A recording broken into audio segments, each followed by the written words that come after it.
Culturele haardstedproject Land van Taal loekt met de taalkaravaan terug Friesland.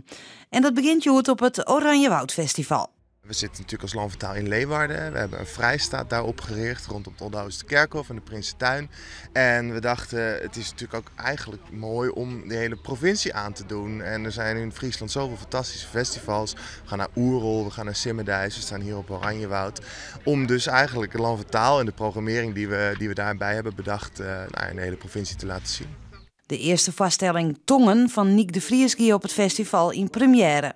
De voorstelling gaat over de kracht van de heimwee. De verriedelijke kracht van de heimwee, zoals het wollen. Het gaat over, op een gegeven moment was ik in Malawi. En daar ga ik naar een kerkje. En op een gegeven moment ga ik samen in die sfeer dat ik mezelf in tongen praten hier. En toen dacht ik waarom om in Tiert bij de Baptistengemeente in Noordburgum. Dus dat is een onderdeel van het verhaal. Chi betekent taal, als ik hem goed begrijp. Chewa is de naam van de grootste groep mensen in Malawi. Ik probeer uit te leggen dat waar ik geboren ben ook meer talen zijn. Chi-Dutchi en Chi-Frisi.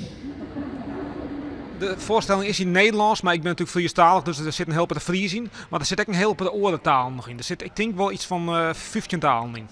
De taalkaravaan is nog ontemai 10 juni op het Oranjewoudfestival te zien.